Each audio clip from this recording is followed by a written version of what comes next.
All right, so I got a lot of requests for a quick review of the exponent rules. So we are going to start here. A quick reminder for some of the rules that we have is, remember, if you have the base written twice, you add the exponents. Okay, if you only write the base once, but you have two exponents on that one base, this is when you multiply them. Okay, so here we add, here we multiply. If you are dividing, you subtract the bottom exponent from the top exponent. And so we'll start there and see how far we can get with those rules. So here I have the x written twice, and so I need to add this 8 and 12. And so that would give me 20 for the new expression. Okay, here we have the r written twice, and so because we are dividing, we need to subtract this 6 from the 2. I'm going to zoom in a little bit so you can see better. Okay, and so for the r's, when you use that rule, it assumes you're writing it on top. So I have 2 minus 6. And then since the s is written twice, we would do the exact same thing and have 3 minus 2. Okay, and then we don't have anything on bottom yet. We'll worry about that in a second. We're just going to simplify this. 2 minus 6 is negative 4. And then 3 minus 2 is 1. Okay, and so because we have a negative exponent, that means the r should have been written on bottom of the fraction. Okay, and so our final answer would have r4 on bottom. Whenever you see a negative exponent, it doesn't like where it lives, put it on the bottom or switch its location, and then you can make it positive. So r to the 4th is on bottom, and this s to the 1st gets to stay on top. And we don't usually write exponents of 1. So the final answer would be written as s on top, r to the 4th on bottom. Okay, for this next one, whenever you see coefficients, these big numbers here, go ahead and bring those to the front, and that says 9 times 5. There's no addition happening between the 9 and the 5. These are big numbers. Treat them just like you normally would. The little numbers, the exponents, are what you do these rules with. And so in this multiplication strand, we have 9 times 5 up front, and then we have, let's switch colors. We have x to the 3rd times x squared. Okay, and so we need to add, since the x is written twice, we add the exponents using this rule here. And then the y is just all by himself. We're going to go ahead and copy him down. Okay, and so for our final answer, 9 times 5 is 45. X, 3 plus 2 is 5. And then we have the y. So 45x to the 5th, y would be our final answer.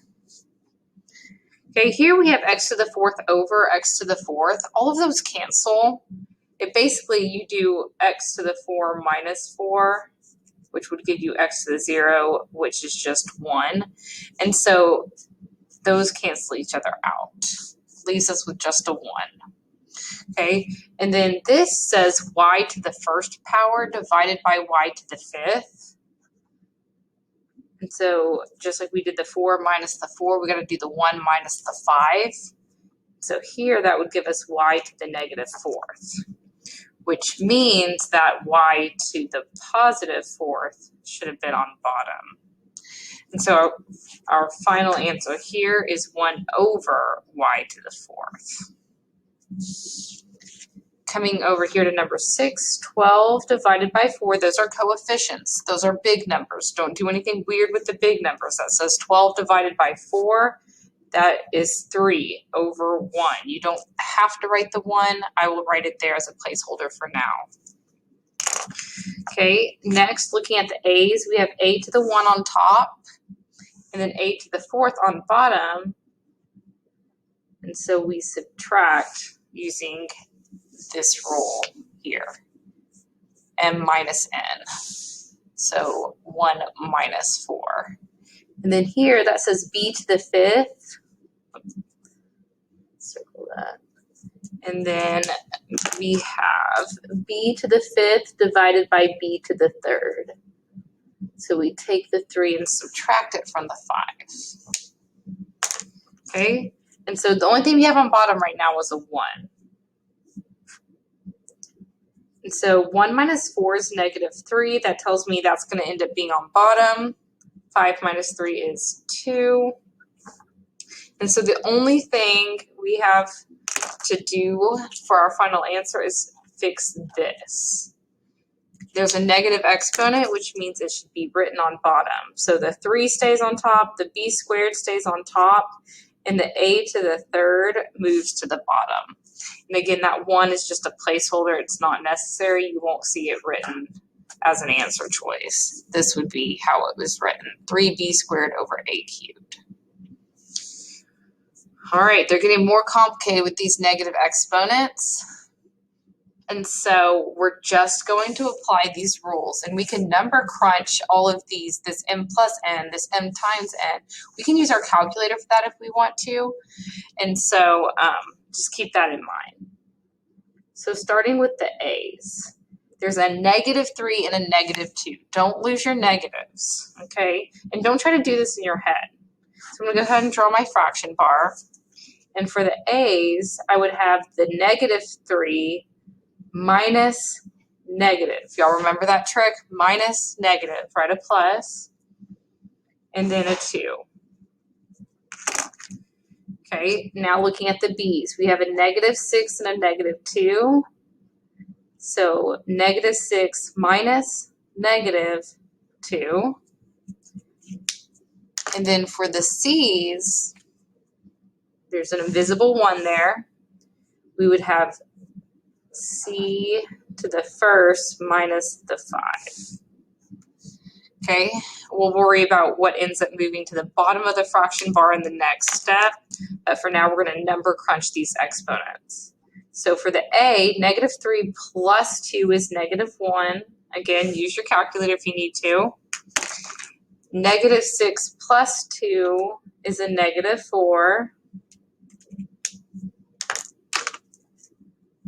I'm going to put a 1 here so y'all don't think I'm writing in the denominator. And then c, 1 minus 5 is -4. And because we applied the rule, it assumes they're all on top, but they all have negative exponents. And so that means all of them need to move to the bottom. And so for our final answer, nothing would be left on top. And so that's when we need to write the 1 as a placeholder. This 1 has to be written. If it were on bottom, you don't have to write it. But if it's on top, you absolutely have to write it. And so we would have an a on bottom to the first, b to the fourth, and c to the fourth. I didn't write the 1 in the exponent because they're not going to write the 1. And so our final answer would look just like this. 1 over a, b to the fourth, c to the fourth. All right, kind of cross that off.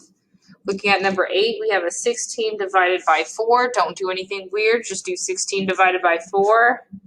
You get 4 over 1. I'll go ahead and write the 1. And then for the x's, that's a -8 on top, and then a -4 on bottom. So -8 minus -4. And so -8 plus 4 is -4. And so that means this needs to move. Don't take this 4 with it.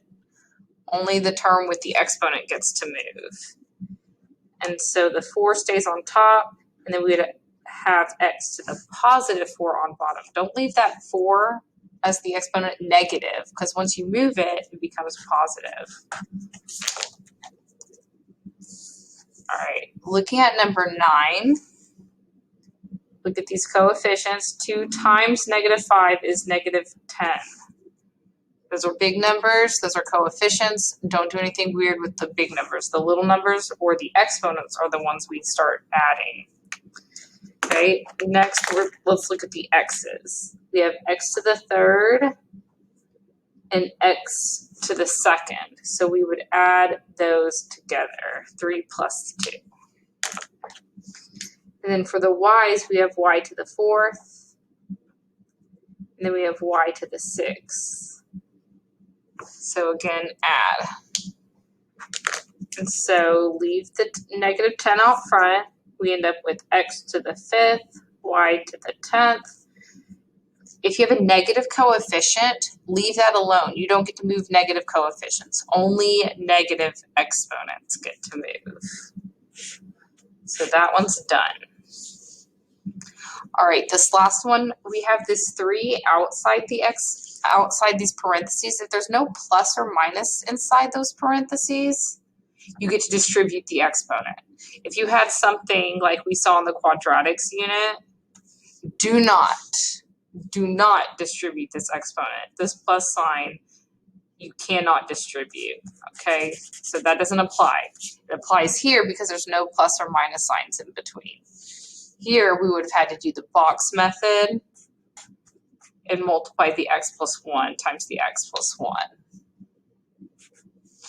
Okay, here we get to distribute that exponent of 3. So this 2 gets the exponent, x squared to the power of 3 gets the exponent, the y gets the exponent, and the z to the fifth power gets the exponent. I'm writing out a lot of extra steps. You don't have to write all these steps. I'm just doing it for the sake of the lesson. Okay, and so 2 to the third power is 8. Don't say 6. 2 times 2 is 4 times 2 again is 8. And then here we have 2 exponents on one base. That's this rule up here. We need to multiply the exponents. Okay, and so here we multiply them and we get x to the 6th. We still have this y to the third that we don't need to do anything with. And then for z, 2 exponents on one base, we multiply them. So don't say 8 here. It would be 15 for the z term. Okay, now there's no negative exponents, and so this is actually our final answer. 8x to the 6th, y to the 3rd, z to the 15th. Okay, so now that we've done a quick review of the rules, let's look at what some of the STAAR questions are going to look like. Okay, and so a rectangular prism with a width of x and a length of x squared y and a height of y squared. I guess that's a complete sentence. Oh, has. Which expression represents the volume in cubic inches of a rectangular prism? Okay, so they're just going to assume that you know that volume is length times width times height. And so we need to multiply these 3 expressions I've circled. And so we need to multiply the x times the x squared y times the y squared.